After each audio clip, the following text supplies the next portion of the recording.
30 seconds to debut this person on your program.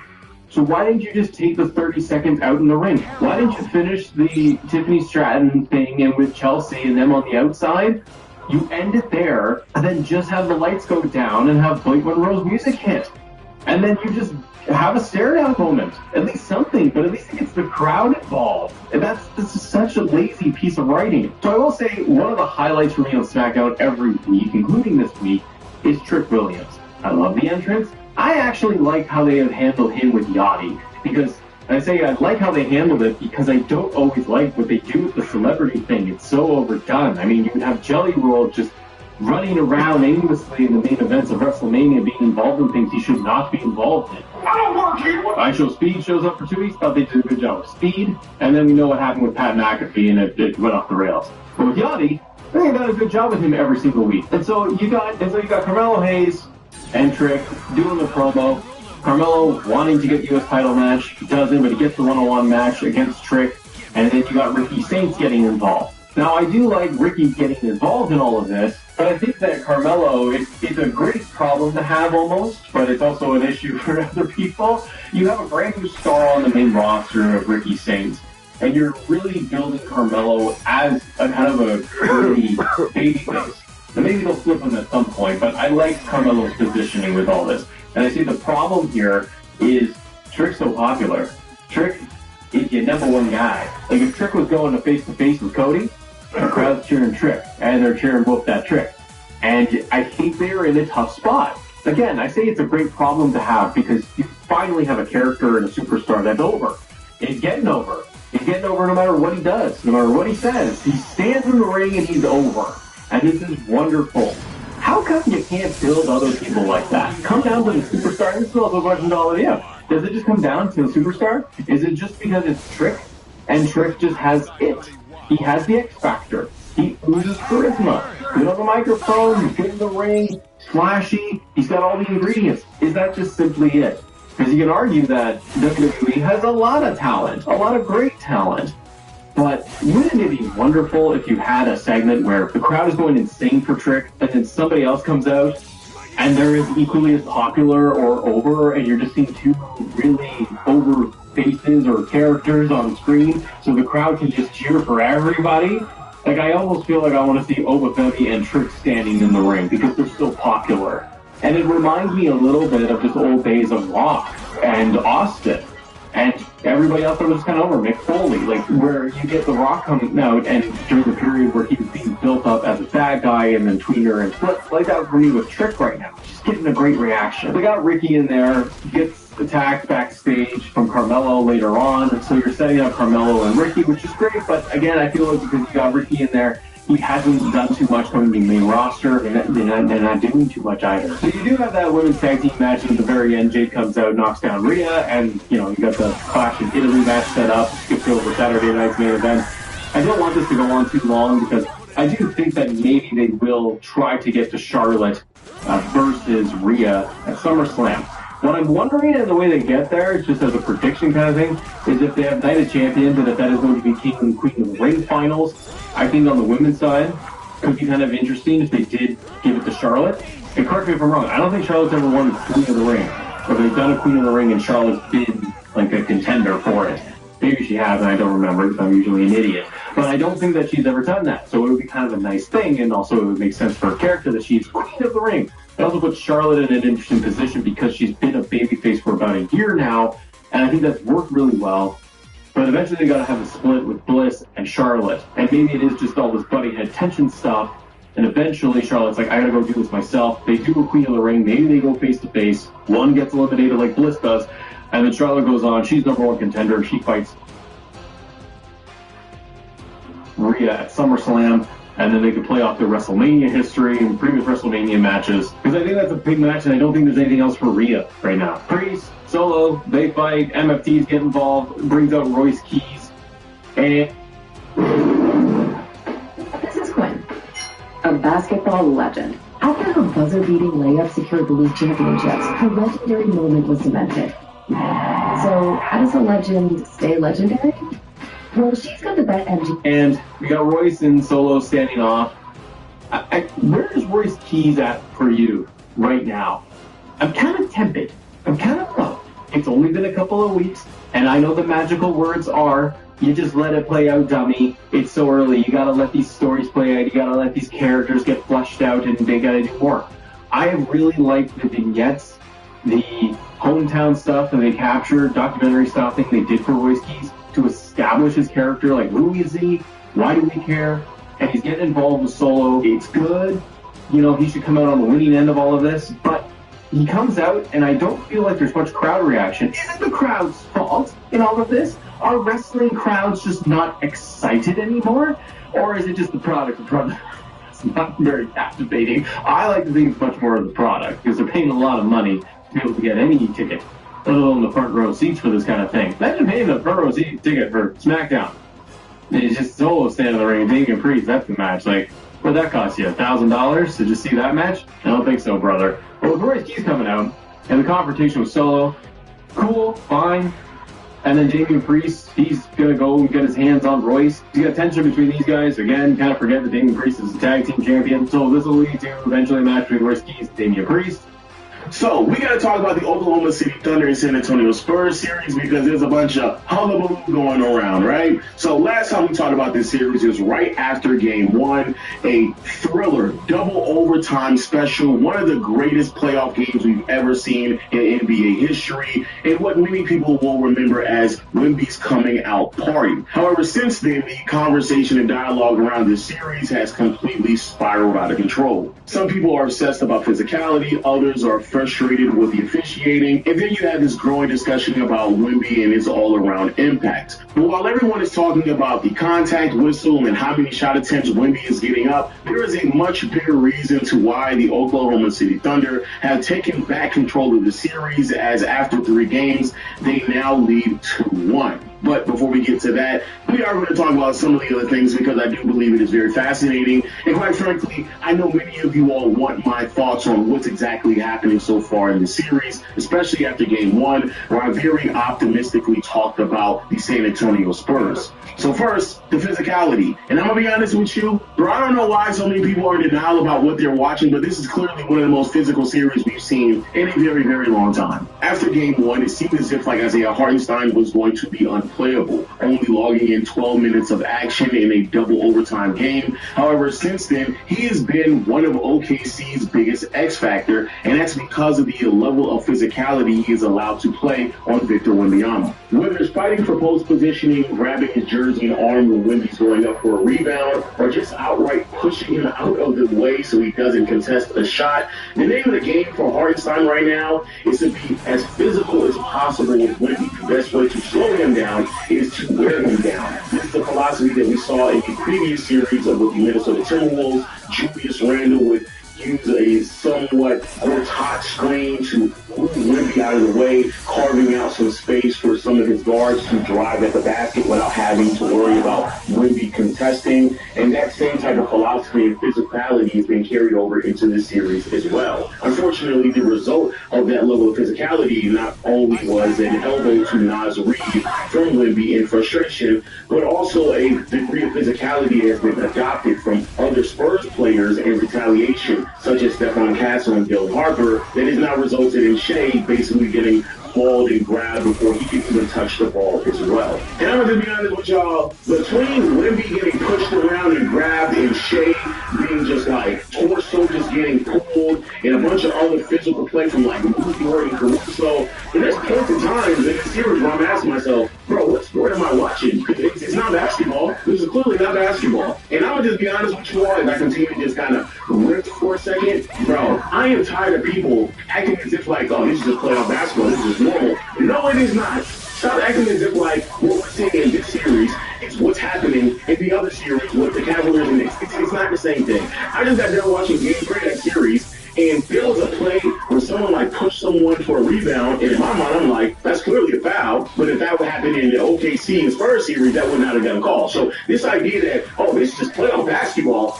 every other series we watch, it does not look like this. I don't know why we're sitting here lying to ourselves about it whatsoever. Like, stop it, bro. I have to go back and go into like mid-2000s Pistons and Pacers or 90s Knicks and Heat series for me to see this level of physical play on both sides. We had to stop. Also, even though I do believe it is fair to say that Wemby in his first attempt at a postseason run, he's going to have to learn to play through contact. I also hate when people say all the other great tactics do it. Respectfully, Curry did get grabbed. LeBron did get hit over the head when he was driving to the basket. Same with Jordan. But I'm going to be honest with you, even when I go back and look at some of the 90s, because I saw Charles Barkley talking about, oh, I got kiss harder than this. Respectfully, Chuck, stop. I've seen some of your footage. No, there just is not anyone, except for Shaq himself, that is getting pushed and moved and dragged as often as Wemby, because it's not just happening offensively like it is for Curry and LeBron and for most stars.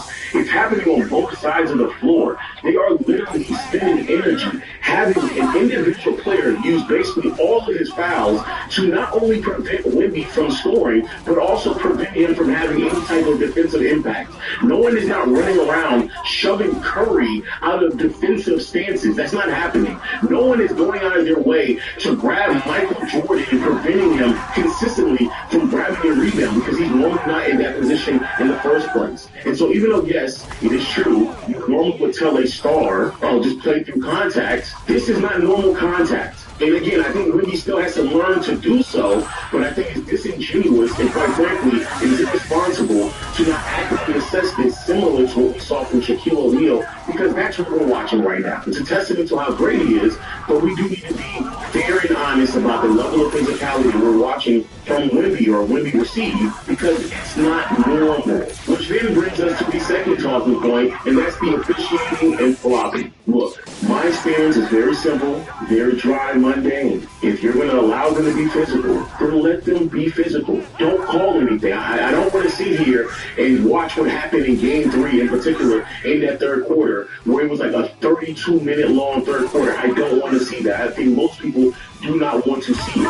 And the reality is, we're here now. So let them just play. And I don't even think Shea all around in terms of flopping has really been that bad, even though we'll talk about it later on in this segment. But what is much more frustrating to watch is that once the tone is set and we've all agreed that we're going to watch physical basketball for however many quarters a game is going to last, I don't want to see Newport cartwheel over screens.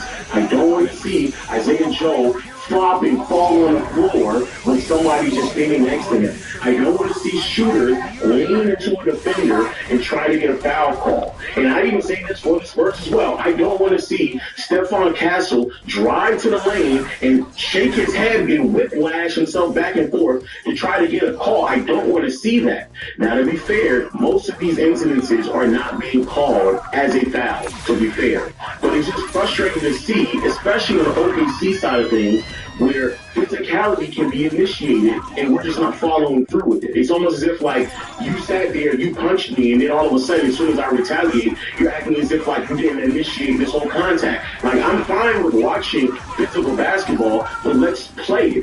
Don't cop out in the middle of you deciding to agree upon this. And it's even more frustrating when you actually do manipulate the referees and they call something like we saw in Game 2, where Hartenstein is grabbing Wemby, he's getting physical with them, and as soon as Wemby retaliates with his own level of physicality, then out of nowhere, Hartenstein is just jerking his body back, trying to get a foul call, and they end up calling it. Now, again, to be fair, they did challenge it, they reviewed it, and overturned it, but don't call the foul in the first place. I just don't want to see it, and that's where it becomes much more frustrating. If we've already agreed to play physical basketball, then don't cop out and start flopping all over the place.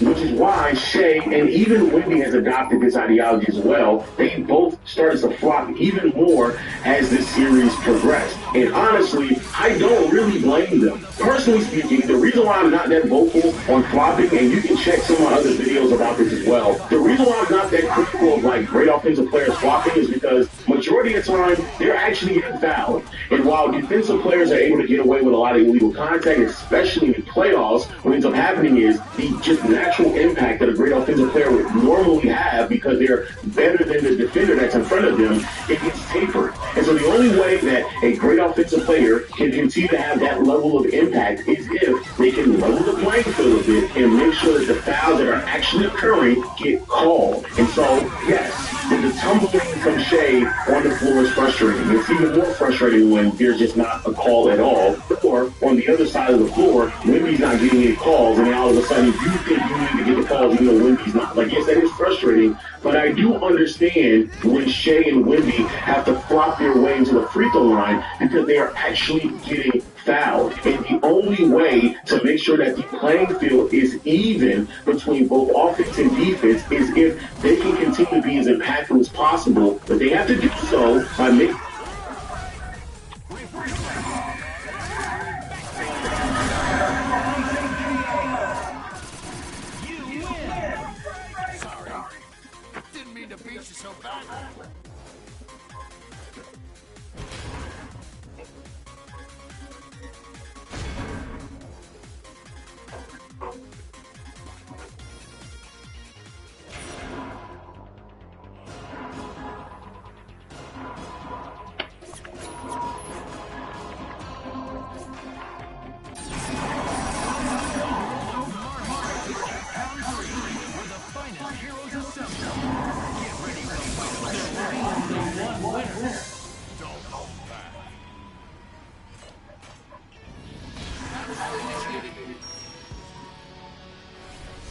attack the earth. Fight!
That's what you get for your theory.